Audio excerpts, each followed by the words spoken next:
In this session, we want to talk about restricting software.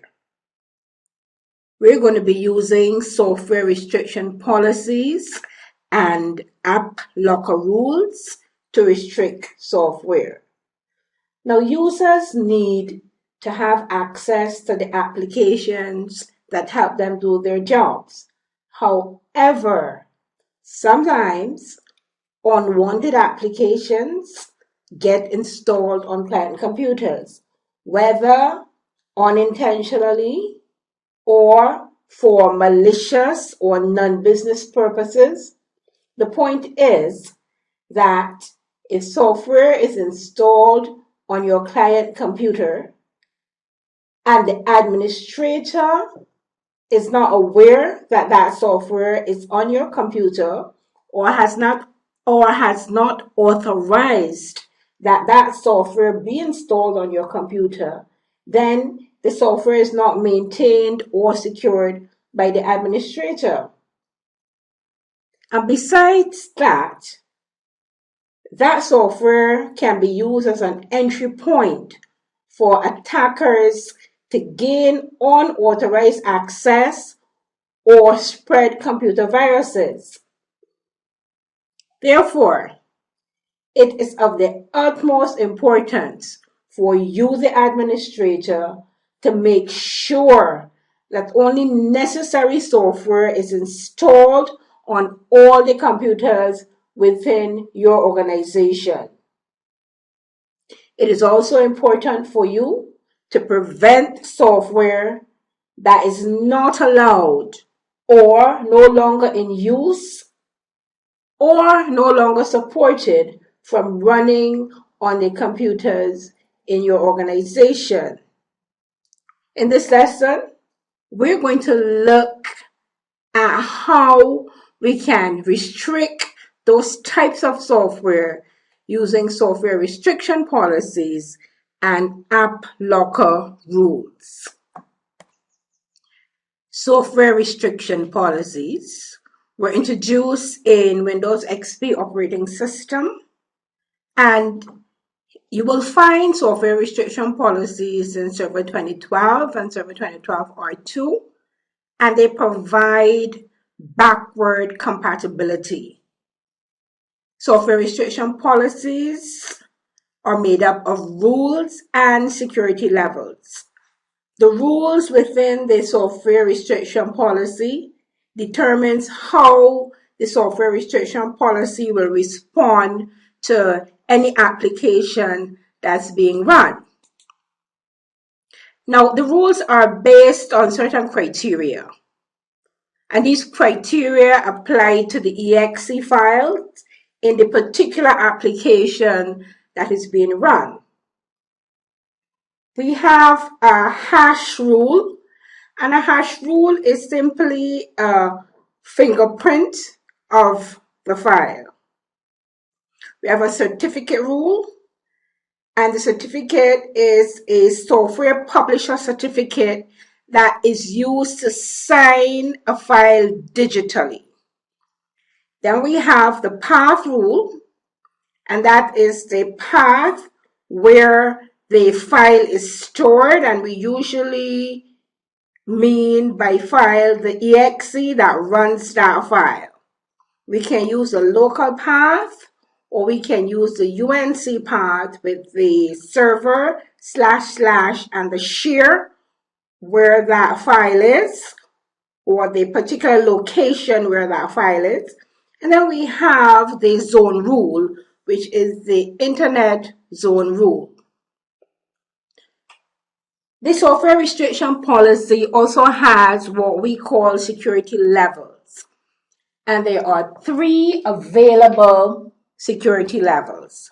We have disallowed, and this means that the software identified in the rule will not run. We have basic user, and that allows the software that is identified in the rule to run as a standard non-administrative user. And then we have unrestricted. And this allows the software identified in the rule to run unrestricted by the software restriction policy. Now, there are two ways that we can set up these rules.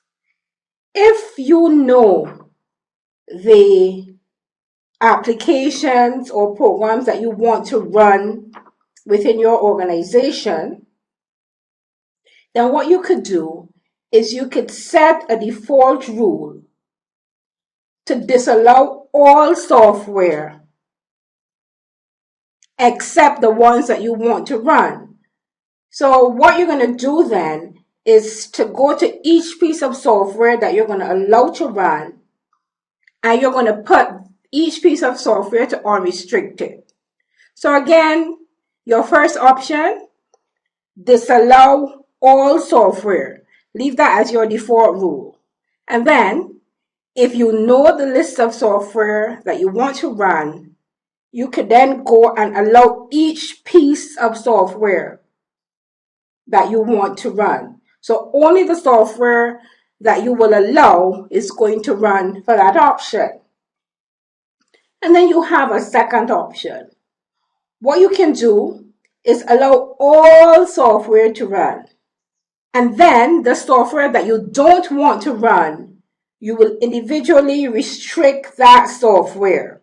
In my experience, I prefer the latter option, where you can allow all the software and then restrict the ones that you don't want to run within your organization.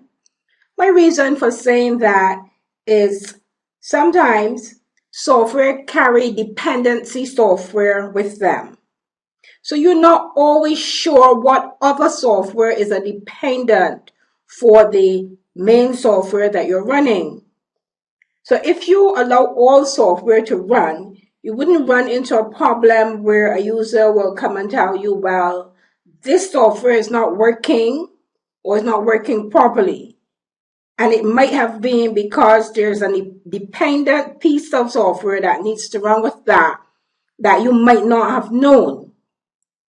So in my organization, the rule that I use is I allow all software, and then the software that I don't want to run, I will identify that software and I would disallow that software. But of course, you would have to know the software that you don't wish to run within your organization. We are now in the Server Manager dashboard, and we want to go and take a look at a software restriction policy. So we're going to click on Tools, Group Policy Management. Within Group Policy Management, we're going to expand Contoso.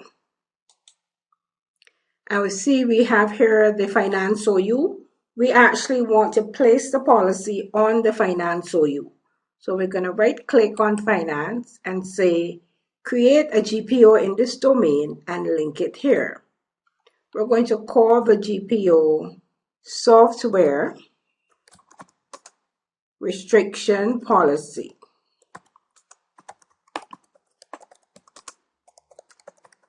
For finance. We'll go ahead and say OK. Then we want to edit that policy, so we're going to expand Finance OU, and we see we have the policy here. We're going to right click on the policy and we're going to edit that policy. The path to software restriction policy is as follows: computer configuration, policies, Windows settings, security settings, and then we look for software restriction policies. So let's double click here on software restriction policies. And by default, there is no software restriction policy set. So we're going to set a software restriction policy. So we're going to right click on software restriction policy and we're going to say new software restriction policy. The first thing that we want to do is to set the security level. So we're going to go here and double click on security levels. And you can see here that we have the 3 security levels that we talked about: disallowed, basic, and unrestricted. By default, this software restriction policy is set to unrestricted. How do you know? If you look at the icon to the left of unrestricted, you're going to see that there's a little tick right here, and that shows that that is the default policy. If I wanted the default policy to be disallowed, I would go to disallowed, right click on it, and say set as default. And I have a prompt here telling me that the disallowed is more restrictive than the current, and changing to this default security level may cause some programs to stop working. Do you want to continue? We go ahead and we say yes. So now the tick has moved from unrestricted up to disallowed. So disallowed is now the default policy. We're going to change it back to restricted. So we're going to go right click on restricted and say set as default. So we have as default unrestricted. Now the next thing we want to do is to configure a rule. So we're going to come to the left hand pane and we're going to right click on additional rules and say new rule. And the rule that we want is a path rule. So we have to click on new path rule. And here what we do is to either browse for or type the path to the program that we want to use. And we're going to just try, for example, Notepad. And I know the path for Notepad, so I don't have to browse for it. But if you don't know your path, you can browse for the file. And I'm going to say C, Windows, System 32, Notepad.exe.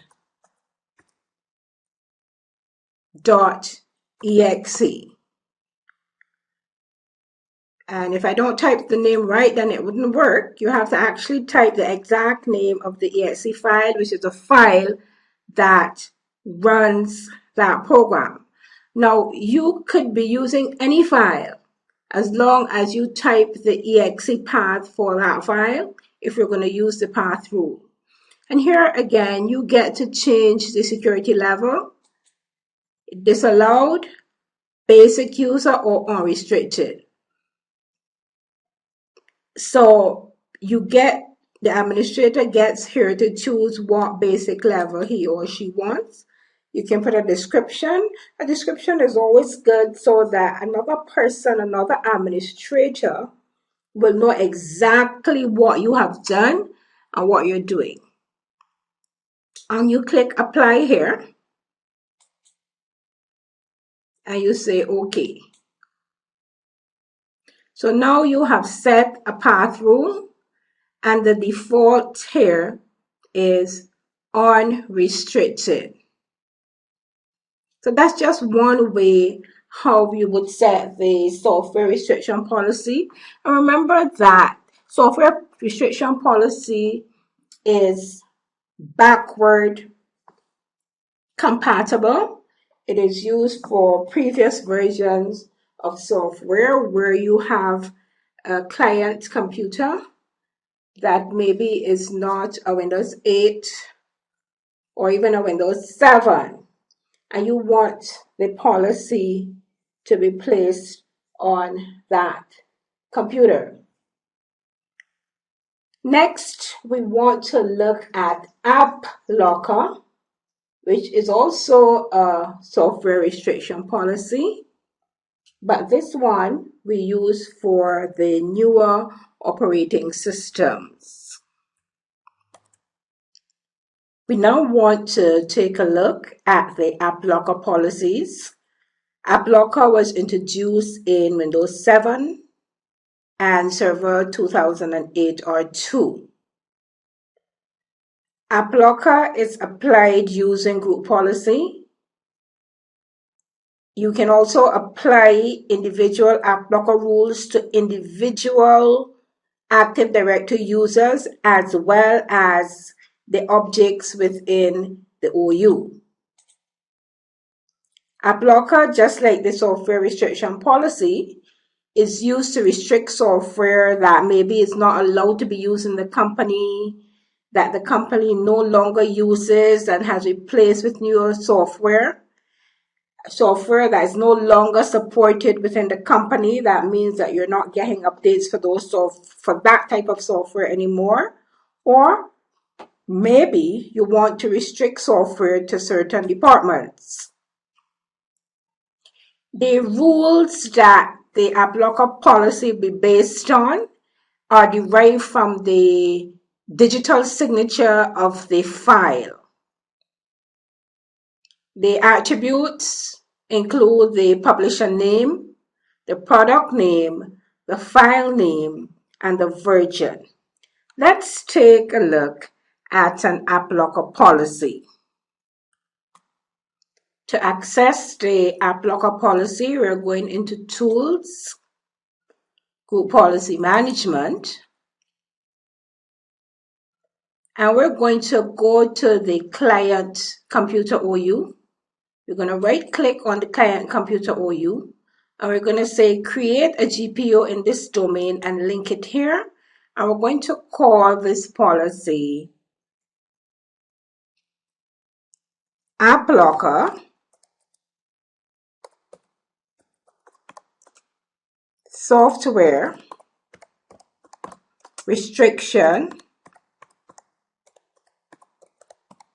Policy. We click on OK. Now we want to expand the Client Computer OU, and we want to right click on the policy that we just created, and we want to edit it. Now to find the app blocker policy setting, we go Computer Configuration, Policies, Windows Settings, Security Settings, Application Control Policies.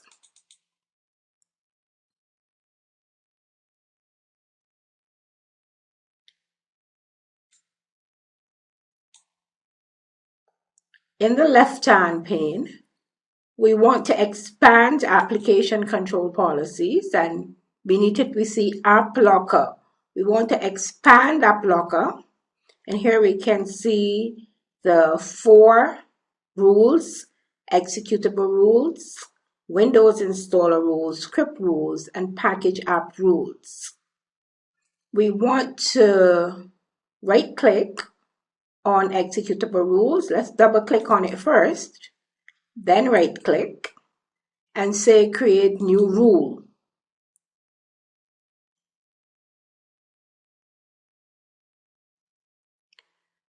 All right, there's a note here for you. Before continuing, make sure that you have the certain things that you see listed here intact. The most important being that you should have the application for which you want to create the rule installed on your server computer. Then you're told that you need to back up your files and then take a look at the app blocker documentation. Want to click next to continue. And you have to decide what you're going to do here. Are you going to allow or are you going to deny? For our example, we want to choose deny as the action that we're going to take. And then we want to say who we're going to place this action on. A user, a group, the everyone group. We don't want everyone group, so we're going to select a user. So we click on select, advanced, find now. And we want to choose Adam bar. So we're going to click on Adam bar and we're going to say OK. OK a second time. We want to continue by clicking on next. And here again, you have to make a decision. Do you want to use a publisher rule, a path rule, or file hash? For example, we're going to use path. So you click on path and click next.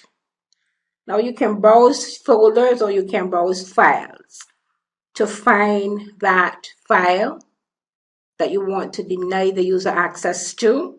So we're going to click on browse files. We're going to click on Internet Explorer. And we're going for the iexplore.exe because we don't want Adam to be able to use Internet Explorer. So we're going to click on that exe file and we're going to say open. You can see here the path to the file.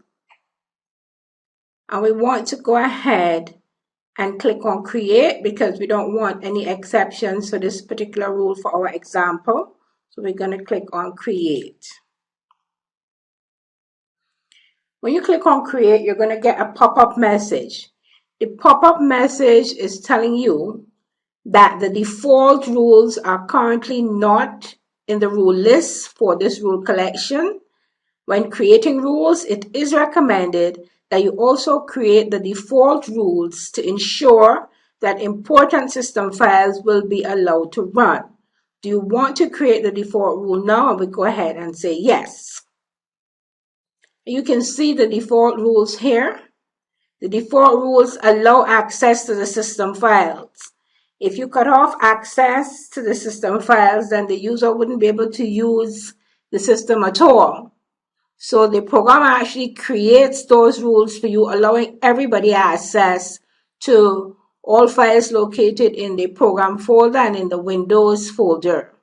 You can see your rule here, deny, and the file name. So what you have done is that you have created a deny rule restricting Adam Bar from accessing Internet Explorer. By the same token, you can create any of the other rules that we saw. The publisher rule, the hash rule, all of them are created the same way. So remember, the software restriction rule would be for client systems before Windows 7. Windows 7 and up, you're going to be using the app locker rules to restrict, that is restrict, meaning either you're going to permit the user to use certain programs or you're going to deny the user from using certain programs within your organization. That is the end of this session. I want to thank you for listening.